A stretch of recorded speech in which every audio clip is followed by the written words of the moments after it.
Hey everyone, Wydeck here again, welcoming you to Game 2 of a Best of 7 series from the Grand Finals of the recent Dreamhack Winter 2013 tournament. And this time on Polar Night, we've got spawning at the 6 o'clock position as the Red Zerg representing Team Startail. We have Life. And unfortunately for Life, he is down 1-0 in this series, 3-0 if you count the entire tournament, to the opponent spawning at the 12 o'clock position as the Blue Terran. Representing Team Liquid, we've got Taeja. And Taeja seems to have all the answers. He went through the entire winner's bracket undefeated. Well, in the series anyways. He was able to defeat every single opponent, including Life, in the winner's final, causing Life to go to the loser's final, where Life was able to defeat Patience in a best of 5. And now, this is going to be the game 2 of the rematch between Taeja and Life. Looks like both players are going to be scouting very early. This is very interesting. We actually have an SCV pulled from Taeja immediately to drop down at barracks. It looks like a second one will be accompanying, so it looks like we are going to see a double barracks proxy on this map. Very interesting choice. Now, at the same time, Life is going to be sending a drone to Taeja's side of the map to find out what's going on, and once this drone finds out there's not really much happening on Taeja's side of the map, Life should be able to figure out what is occurring. In fact, Life is actually going to do a proxy hatchery, so it looks like both players intending to cheese each other. So this should be a rather short game. I can't remember the last time I saw both players trying to cheese each other. But this game should not be very long, so who is going to win here? Now, Life, with that proxy hatchery, you'll probably be going for spine crawlers as well as queens to reinforce this position. At the same time, Taeja's just going to be pumping out marines as much as possible. And actually, Taeja's opting to cancel one of the barracks. Very interesting. Now, because of that move, it looks like the Overlord from Life is going to be able to spot the barracks. Yes, Life has been able to confirm where that barracks is. So very interesting play by Taeja, canceling that second barracks, and that kind of gave away, coincidentally, that barracks positioning. Now Taeja is going to be scouting out Life's base, able to see the timing of that spawning pool. The spawning pool is going to finish right away here. Now with 1 damage SCV and 1 Marine, I'm not sure how much damage Taeja will be able to do here. The drones are going to be moving around, able to trap that Marine. So it looks like not a very successful attack by Taeja. And now, at the same time, that hatchery at that forward position has been able to finish. Taeja is trying to wall it up with a supply depot and a barracks of his own there. So very interesting play from both players. And this lone barracks out in no man's land, I don't think is going to be able to do very much. 4 Zerglings have been dispatched to that position, and it should be able to be dealt with very quickly. That lone Marine is going to be destroyed very quickly here. Actually, a lone Zergling is going to be picking away at this lone Marine. Taeja is still training Marines, so very interesting. Now, Taeja's barracks has been able to finish. He's going to have to send some SCVs to repair. And at the same time, another SCV does go down, so Taeja is behind in the resources loss department. 2 Marines have been sent to reinforce this position, but they're in the red, and now they're dead. So Taeja, I believe, is quite a bit behind, actually. He's trying to get a factory up as well as a bunker. With that proxy hatchery, and I believe spine crawler soon. There we go. The first one is going to be plopped down there. Taeja's going to have some difficulty. Now, Taeja is going to lift that forward barracks to try to find another area to go to, but the Zerglings are in hot pursuit. I don't think Taeja's going to be able to do much damage with this floating barracks. So, very interesting game the way this is going. I really think that Taeja is behind, though. I think Life is in a much better position. He does have a slight supply lead. That doesn't necessarily guarantee victory, but he does have 3 forward spine crawlers. So Taeja is trying to get that tech lab out, trying to get those siege tanks out as soon as possible. The first spine crawler is finished, and now they're going to be able to slowly, you know, quote unquote, creep forward.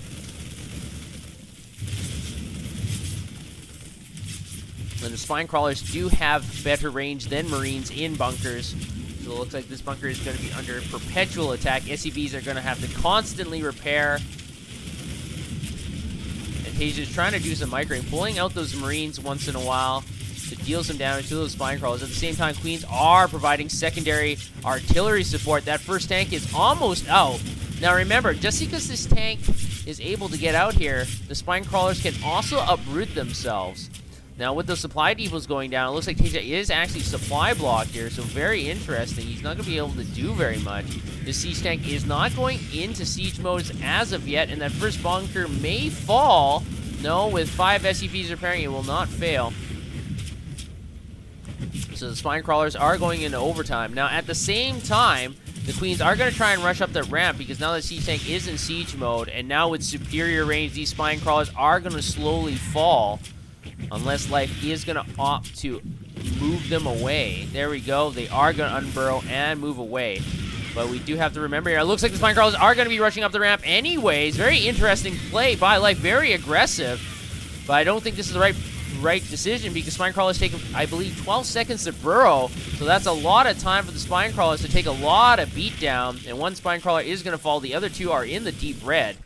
But at the same time, Life is going to be able to get his second hatchery up and start mining from his natural. But he's still trying to do a lot of offensive attacking at Taeja's ramp, but Taeja has been able to hold. And with the supplies even, and resources lost actually mounting more in Taeja's favor, Taeja might be in an okay position now. But remember, he has only one command center, one orbital command, so if he wants to get rid of this creep spread, it's going to suck up a lot of his potential income because instead of getting mules, he's going to have to drop scans. So that is another thing to think about for Taeja. So Taeja's going to move forward. The Zerglings are going to try and rush forward. They do have Zergling speed, and there are no Marines in this bunker. The Zerglings are going to be able to get up that ramp, and now they're picking away at all the SCVs. The Marines are going to be able to get in here and fire down on all these Zerglings. Now remember, these Marines do not have stim packs, they don't have combat shields, so these are really rinky-dinky Marines, but they are able to clean up those Zerglings. TJ is going to put down that first scan, clean up a lot of those creep tumors. Doesn't have much of a choice, he has to do that, and now he's going to take aim at that hatchery, and once that goes down, he will be able to put down his own command center. That's something he really needs here.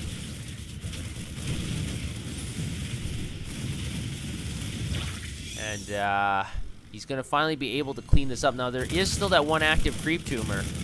So, Life's creep tumor is still going to be causing some troubles for Taeja. Taeja is going to be able to blow up that expanding creep tumor, so he'll only have that one inactive creep tumor to scan to deal with. But he'll still have to scan before he can plop down a orbital pan or a command center. It looks like another rush in of Zerglings. Supply depot does go up just in time.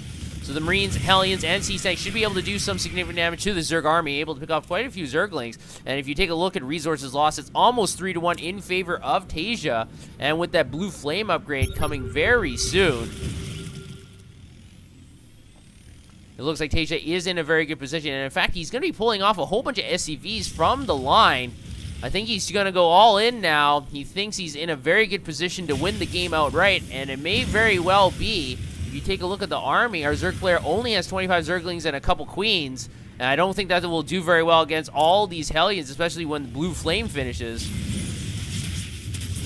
But Taeja's Hellions do get surrounded. Two of them go down very quickly, so they're not going to be able to take advantage of that blue flame upgrade, which will finish in about 20 seconds. So Roaches have been added to the line, but are they going to be enough to repel this Marine and tank attack? I'm not sure. The tanks are pushing forward with no siege, as they're just going to be able to push forward, but it looks like we have too many Roaches here, and it looks like the Terran army is going to have to retreat. Unfortunately, they still are on that Zerg creep, so Taeja's army is going to get picked off quite easily here, and the supplies are dropping quite steadily for our Terran player, and now he's down by 26 supply.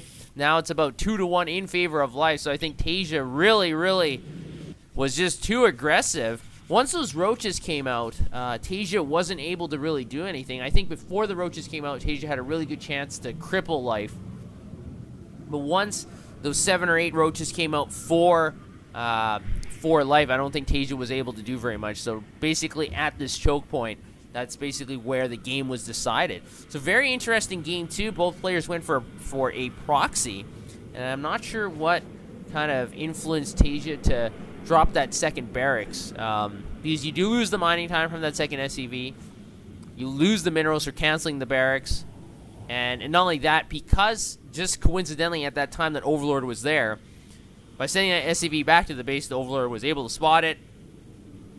Life sees it, so Life moves the Overlord to the left, able to see that barracks, so he knows what's going to be coming. So very interesting game 2. So very good for Life, unfortunate for Taeja. But the series is now tied 1-1. We'll have to head over to game 3 to see what kind of hijinks will occur.